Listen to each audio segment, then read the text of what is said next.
کراشو سلف صالحین ولا سلف صالحین د دین مشران او زمونږ کار دقه دی د دین د مشرانو په نقش قدم باندې تک الله والذین اتبعوهم باحسان الله دا مؤمنانو صفت کړي کوم چې صحابه کرامو او د دین د مشرانو په نقش قدم روان او دین دی دا قرآن او حدیث په پوهه د سلف صالحینو تر ځان نه پکې څه نشي کولی هر ځای کې موږ ته ضرورت دی چې د دین دا مشران وینو چې دوی به څه چل کوو د خپل ځان سره به څنګه حساب کوو او خپل ځان به څومره ملامته کوو تا چې د خپل ځان ملامته کړی بلکې که څوک درته نصیحت وکړي نو ته ورته وایې زه خو دغه پلاني نه ښه یم ځان چېرته ته ملامتیاله نه ورکې چېرته هم ته ځان ملامتیاله نه ورکې او چا درته لا نصیحت کړی نه وي د ژبې په سر باندې ستا 100 وزرونه پراته دي لکه نه وي جومات کې منزل هغه جو بس دا هغه جدا هغه جدا درس کې نه وي هغه جدا هغه جدا د الله په لار کې مال نه لګي هغه جدا هغه دا چېرته یو ورځ پکې دا م ووایه دا زما بېدیني ده دا زما کمزورتیا ده بیا به نه کوم زه به توبه وباسم زه به الله ته واپس شم پرېږده صفایانې ته به څه صفایي به دې سي پالتو زړونه ما تاسو څو بیرې دا خبره وکړه چې مصیبت دا دی چې یو سړی په دین عمل ونه کړي د هغې نه غټ مصیبت دا دی چې د هغې دپاره عذر ولټوي د دواړو کې کوم مصیبت غټ دی عذر لټول یو سړی د په دین باندې عمل ونه کړي دا مصیبت دی خو ویې منله چې دا زما کوتهي ده راواپس شو الله ته یو سړی په دین عمل هم نه کوي بېدینه دی او د خپلې بېدینۍ دپاره بیا عذرونه هم لټوي دا د مصیبت د پاسه مصیبت دی او دا په تیرو د پاسه تیره ده ظلمات بعضها فوق بعض صحابه کرام پیژنې صحابه کرام دا کوم قوم دی پیغمبرانو نه بعد غوره خلک بل شان یې څه دی الله بخلي دي بل جنتیان دي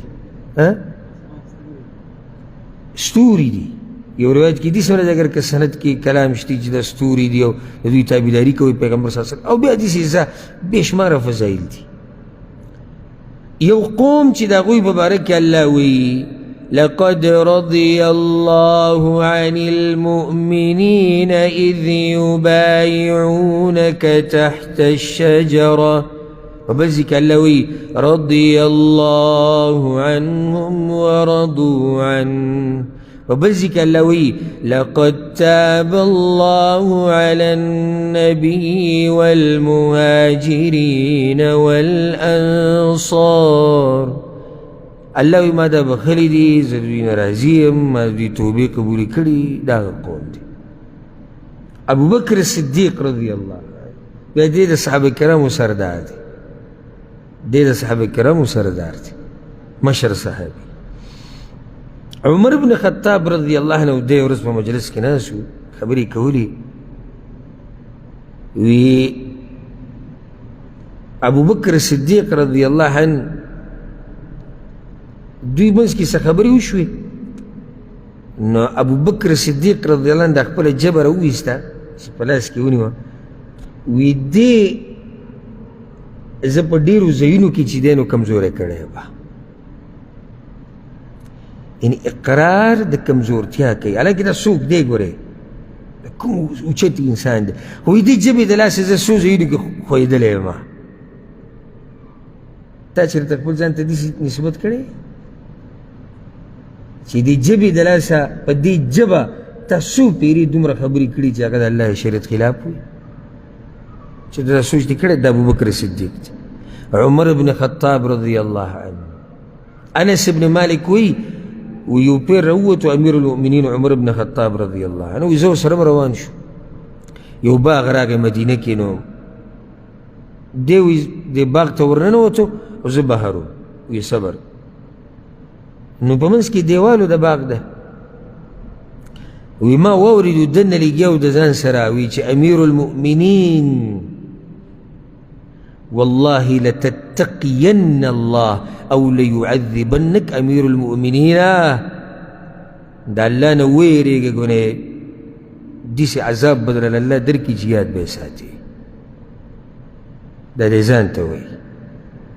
عمر ځان ته وایي، عمر بن الخطاب الفاروق. پیغمبر وایي که زما نه بد نبي وی دی به نبي وي. هغه ځان ته وایي عمره ځان سیده که ګنې الله به درله داسې عذاب درکړي چې یاد به یې ساتې. ګورې تا چېرته ځان ته داسې ویلي چې ځان سره ناستې چې پلانې ځان سیده که ګورې تباه و برباد به شي. که موږ درته ووایو چې ځان سیده که نو موږ ته غوسه کېږي. ولې ما کې وایي څه چل دی چې ته ما ته وایې چې ځان سیده که. زه ښه سپا مسلمان یم او زه دا یم او زه دغه یم. دا دی امیر المؤمنین عمر ابن الخطاب رضی الله عنه. او لږ ساعت مخکې ما ته اوس ته دا ووایي د حسن بصري اقول چې الله قرآن کې د نفس ته څه ویلي اللوامه. د مؤمن شان دا دی چې دی خپل نفس ملامته کوي، خپل ځان ملامته کوي. يعاتب نفسه، هر وخت خپل ځان له زور ورکوي. ماذا اردت بکلمتي، ما دا خبره ولې وکړه، ما دا کار ولې وکړه. همیشه د ځان سره دا خبره روانه. ابو الدرداء رضی الله عنه پیژنئ که نه؟ ابو الدرداء رضی الله عنه دا مشهور صحابي دی. نو دی یو پیر بیمار شو، ملګري پسې رالو وی مسله دې څه ده، تا ته شکایت ته څه دی، مشکل ستا څه دی، ستا خبره څه ده؟ نو هغه ورته وایي ذنوبي، مشکل ټول زما ګناهونه دي، مشکل ټول زما ګناهونه دي. ما ته غټه مسله زما د ګناهونو ده.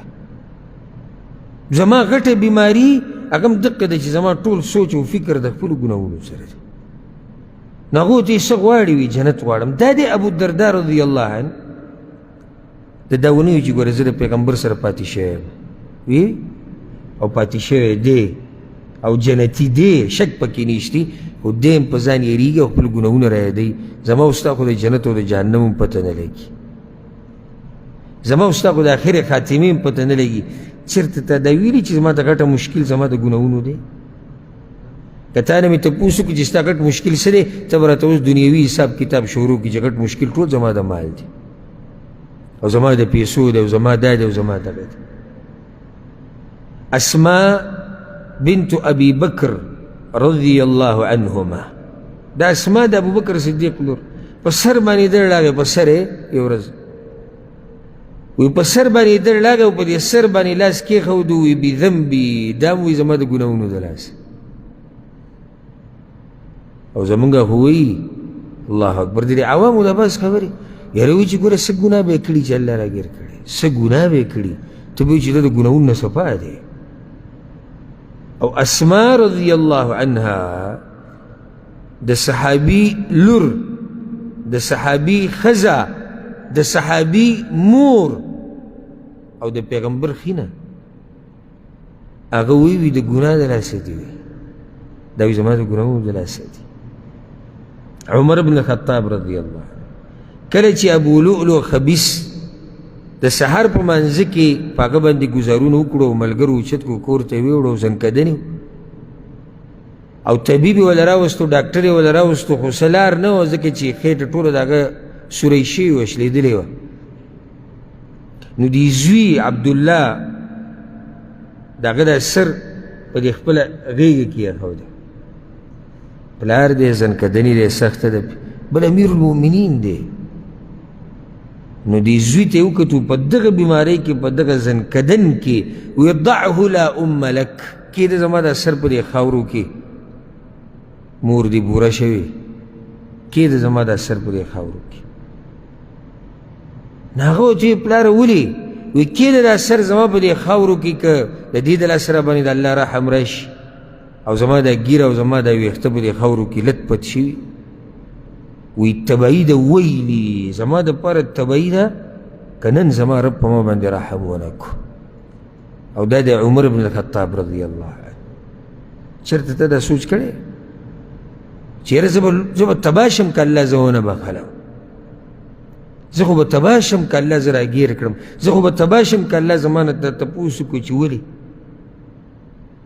او ځکه احنف رحمه الله په سلفو کې مشهور عالم او کس تېر شوی دی، هغه ته دا وویلی شو عمر یې زیات شوی روجې به ډېرې نه وي. نو چا ورته وی احنف صاحب انک کبیر، ته خو عمر دې زیات دی، والصوم یضعفک، او دې روجو ته ډېر خراب کړي. نو هغه ورته ناشنا جواب ورکړو وانی اعده لسفر طویل، ما ته پته ده خو دا تیاری ما د اوږد سفر دپاره شروع کړی ده، دې نه بغیر بله لار نشته. ما ته یو لوی سفر پروت دی، دا ټول تیاری د هغې دپاره. تا چې ته دا سوچ کړی چې ما ته یو سفر پروت دی. او ځکه د الله اکبر څه ناشنا خبره مې ذهن ته راله. په سلفو کې یو عالم تیر شوی دی، یو عابد او زاهد، حبیب ابن محمد الفارسی رحمه الله. د ده زنانه ډېره دینداره وه او ده پخپله هم ډېر دینداره. نو دې زنانه به وی کانت امرأته توقظه باللیل، د شپې به راپاڅو تهجد له د خپل خاوند حبیب، او څه به یې ورته قم یا حبیب، پاڅوي یا حبیبه، فإن الطریق بعید، لاره ډېره اوږده ده، سفر اوږد دی، ته اوږده پروت دی. وزادنا قلیل، او توخه زموږ سره شتي هم نه لږه ونته کې توخه ده. وقوافل الصالحین قد سارت من بین ایدینا، د نیکانو خلکو قافلې ټولې تېرې شوي دي، تلې دي. ونحن قد بقینا، او موږ شاته پاتې شوي. پاسه ته اوږده پروت دی. دا سوچ دې چېرته کړی دی چې ان الطریق بعید وزادنا قلیل، سفر اوږد دی او سامان زموږ سره لږ دی. دا سوچ دې چېرته کړی، او دا سوچ دې چېرته کړی دی چې نیکان خلک د کم ځای نه کم ځای ته ورسېدو، ته په کم ځای کې خلکو جنتونه وګټل، خلکو الله راضي کو، خلکو نیکیانې راټولې کړې، ما ته په کومه درجه کې یو، په کومه مرتبه کې یو، چې ته دا سوچ دې کړی. د دې غفلت د دې خوب نه را بیدار شه، او که ته په دې انتظار چې ملک الموت راشي او تا نه سائلي، ته به را بیدار شي، هغه ټیم کې را ستا د بیدارېدل په هغه ټیم کې هغه ته له فایده نه درکوي چې څو پورې ته د مخکې نه را بیدار شي. مالک ابن دینار رحمه الله وی رحم الله عبدا قال لنفسه، الله دې په هغه بنده باندې رحم وکړي چې خپل نفس ته دا وایي، غوږو ته کېده، الست صاحب کذا، الست صاحب کذا، الست صاحب کذا. الله دې په هغه بنده باندې رحم وکړي چې خپل نفس ته دا وایي، ګوره دا ګناه دې کړې ده، ګوره دا غلطي دې کړې ده، ګوره دا کار دې غلط کړی و، ګوره دا کار دې نامناسب کړی و، ګوره دا تاله نه وه په کار، دا ګوره د الله د شریعت خلاف و، خپل نفس سره لګیایي. الله دې په دغه سړي باندې رحم وکړي، نو خپل ځان ملامته کړي او بیا د خپل ځان برابر کړي د قرآن او د حدیث سره، راکاږي هغه طرف ته. ستا څه خیال دی چې ته به د خپل نفس پرېږدي او دا به روانې قرآن او حدیث طرف ته؟ نه، دا نفس څه غواړي؟ هغه د خواهشاتو تابعداري کوي. نو څه به ورسره کوې ته؟ راکاږي به د قرآن او حدیث طرف ته به یې راکاږي، په زور به یې راکاږي. ډېرې خبرې دا نفس او د خواهشاتو ته غواړي، خو دا به ته راکاږي، په زور به یې راکاږي. لکه څنګه چې ته یو ګډ ته پړی واچې او هغه راځي نه، او یا د ښکرو نه یې ونیسي، او یا یو څلور پنځه کسان یې ونیسي او راکاږي په زور، دقه شان به دا نفس راکاږي د الله طرف ته او دینداري طرف ته. ستا څه خیال دی چې ته به کومه دینداري غواړې، ستا نفس او ستا خواهشات به څه وي چې څه کوې؟ نه، دا لوی محنت غواړي، لوی کوشش غواړي.